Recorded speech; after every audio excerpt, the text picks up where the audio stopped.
A Jay Briscoe ROH tribute show was taped after Dynamite last night. Plus, we had multiple heel turns on Dynamite too. And William Regal has opened up on his AEW run. It's all in the wrestling news right now. The wrestling world still reeling from the very untimely passing of Jay Briscoe. Passed away following a car accident on Tuesday night at the age of 38. We want to take a moment to send our best wishes to the family of Jay Briscoe, whose daughters, I understand, are having emergency surgery. If not as we speak, they may have just come out following that car accident. Awful news, and nothing but love from us and the entire wrestling world as well. Tributes were paid last night on AEW, and Tony Khan said they're going to pay tribute to Jay in a very special way. Yeah, they did. So he tweeted and announced that after the live show of AEW will film a special Ring of Honor tribute to the late great Jay Briscoe, which will be available soon, free to everyone on Honor Club. Now he wanted to emphasize as well, I think he did later on in another tweet, that this is going to be a free show on Honor Club. Mm-hmm. So even if you're not like a paid subscriber to Honor Club, it'll be one that you can watch for free. I don't want to reveal spoilers for it. They taped it last night. Yep. Don't want to reveal spoilers for it. I think it's a case of taking time to go and find it and watch it. The world champion Claudio Castagnoli will be there, I can say that much. Mm-hmm. As will the ROH women's champion Athena Wheeler Yuta will be there with the ROH Pure title. I imagine we may get something from Mark Briscoe on there. Now, Mark Briscoe obviously wasn't part of the show, at least at the taping, but I imagine there'll be words from Mark for it. If such a thing could possibly happen, but we don't know the time frame when that's going to happen, when that's going to be available. Just soon. Once again, our best wishes to the friends and family of Jay Briscoe. And now, last night on Dynamite, 2 heel turns, which in hindsight seemed pretty much choreographed for weeks on end. Yeah, I think so as well. I think so. We saw Toni Storm and Saraya turning heel last night. So Toni Storm and Willow Nightingale had a match together, and towards the end, we got Saraya. She came up with a distraction. Willow Nightingale's like, "Oh, what you doing up on the apron here, you dafty? What are you on with? That's not where you live. That's not where you live." And then that then allows Toni Storm to get the roll up, getting the pin, 1, 2, 3, and then after the match, Saraya dives into the ring and starts beating on Willow Nightingale, and then Toni Storm joins in as well, only for Ruby Soho to come down and make the save. Also, I think it's worth mentioning in the match as well, Hikaru Shida comes down to the ring, kendo stick in hand once again, sort of reminiscent of what happened last week, but nothing is done. She's kind of there. She's like, "What's going on with me, mates? What's happening here?" She got a bit of a lambasting by Saraya and Tony for the other week. Mm-hmm. So it's interesting that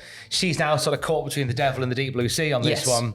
Whether or not she's gonna, I imagine this will instigate a face turn for Hikaru Shida, one would hope. Well, yeah, because obviously there was another little bit that came out from AEW, and it was Saraya, Toni Storm, and Hikaru Shida in the mix as well. Although Hikaru not really saying anything on this matter, but Saraya was kind of blasting Hikaru Shida for what happened in the tag match last week, where Hikaru Shida threw the kendo stick in, which was then used by Britt to beat Saraya and Toni Storm. And then Saraya was like, "Oh no, sorry, it was Toni Storm." She was like, "It's these bloody AEW homegrown girls. They've been in their little bubble.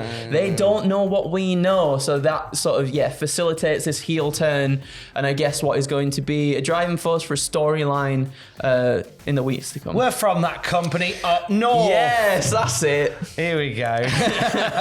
NWO, here we go on again. One to keep an eye on Dynamite. Now, over on the other side of things, meanwhile, in that company up north, official statements have come out following the announcement yesterday about the changes to the WWE network. So a big part of the network's plans a while ago was to involve more independent shows. Yep. I remember it was in 2020 when WWE bought the rights to the name, the likeness, and the library of Evolve, and they were thinking maybe we're going to make like an NXT for NXT. We also saw Progress and ICW go onto the network during the pandemic. Really weird viewing, I must say. Like watching like ICW and Progress in like empty warehouses. Like, oh, it was. I enjoyed some of the story stuff that they were doing, particularly in Progress, but I found it really tough to watch a lot of it. Yeah, for that reason. But following this, obviously the crowds came back, and it feels like it hasn't been a massive amount of time that we've had fans at live events for Progress and ICW. Really. Yeah, I imagine if you look at the numbers, it probably works out. But either way, it was announced that WWE Network are ceasing Progress and ICW on their platform. Progress putting out a statement saying our very positive and long-standing partnership with WWE Network is coming to a harmonious end. All right. After 6 years and nearly 50 shows, both promotions are pursuing different digital media strategies, and fans of both WWE and Progress are going to be the beneficiaries. They also announced in their statement that they're planning to do a show in the States around the same time as WrestleMania. Yeah. So I imagine that they will continue doing it. They're going to carry on in some form. Yeah. ICW also putting out a statement saying their contract with WWE has come to an end. They say, we'll be revealing the new home of ICW programming in due course. In the meantime, all unaired programming will air on YouTube and ICW on demand. Now, I think this is probably a good thing for Progress and ICW. Yeah. Because it means that they have access to a few more in the talent pool now. I know there was some sticky business about them using like Anthony Ogogo at Progress because he was an AEW guy. Gresham as well, right? And Gresham as well. Yeah. So I imagine that opens the doors a little bit more for them to use other talents. Yeah, definitely. I think I saw as well, maybe last night or a few days ago, that Progress put up, there was a reason why their first show, I think of 2023, was called #Start Spreading the Word or something. Start spreading the news, The news, that's it. So it kind of seems like this has been maybe talked about and on the cards for perhaps a little while between the two parties. And I guess we'll see what happens going forward. As you say, I guess this is possibly a good thing, really, for it's the good companies. for them because it means that you could say, but they're on the network and they got the platform. I think that it'd be interesting to see how the viewership would be for those. I've not mentioned them here. I would assume, and I apologize for not doing my due diligence and checking with the people at WXW. I assume it's a similar setup to WXW in Germany. They have had their shows hosted on the network for some time now as well. I would assume that if Progress and ICW are going, then WXW is probably going as well. Yeah, I think so. I'd assume so. Yes. But I think there's a couple of schools of thought here. Obviously, the sale of the company is very much front of mind, and a big part of that sale is selling the license to the streaming service. Yeah. So you kind of want to streamline the streaming as much as you can. And if Progress and ICW aren't doing anything towards the greater good of the WWE products, I always thought they would be like NXTs for NXT UK. Yeah, definitely. I think, and they never were. I think there was a few good things in terms of like, you know, your Pete Dunnes and everything. And on the network there was like a series I think that they put out where it was these wrestlers talking about matches that they had in these other companies as well. Like some of their favorite matches they've had within sort of the indies and then also going up to WWE.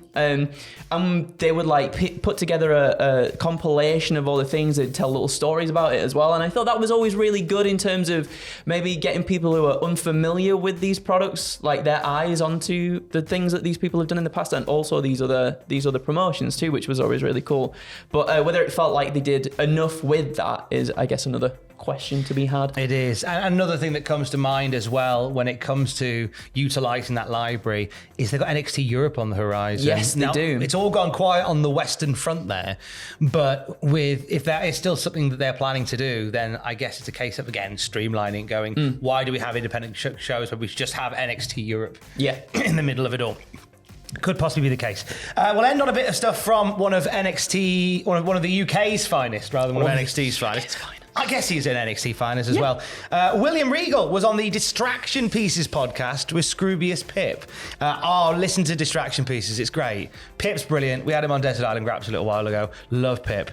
And he was chatting to William Regal about his run in AEW and how it didn't quite pan out the way he thought it would. Yeah, so he said there's a lot that happened this year. There's also a lot of things that made me go, I'm quite happy not being in the limelight. And I have been for many years. I had my time. The last little few months in AEW was getting far too much about me, and it should have been about the talent that I was with, not about me. I'm quite happy being in the background. I couldn't have had a better last few months as far as TV and doing that, but I didn't go there with that intention. The intention was to do something different. I was asked to go there to help out in a different capacity, and that never transpired. I think they liked him too much on telly, didn't they? Yeah, that's the testament of William Regal, though. He just wants to help. He just wants to help the talent, and that's like his main focus and what he wants to do. And I think that always shines through whatever he does as well. Like, he wants to get over he doesn't want to get himself over. He's already done that. He's had his time in the limelight, as he says in this. Like, he just wants to go out there and help the next generation. And also, I think in that sense, it's a gift in a way. The fact that the deal he brokered to leave AEW meant that he couldn't appear on TV for a year. Yeah. So now it's like, well, now I can actually do the job I want to do. He can just focus on that, can't he? Focus on that one. Good luck to him. Yeah, absolutely. Good luck to him. And I know he'll be a benefit behind the scenes to WWE as every day goes on. More wrestling news throughout the day at cultaholic.com. Keys. Love you, bye.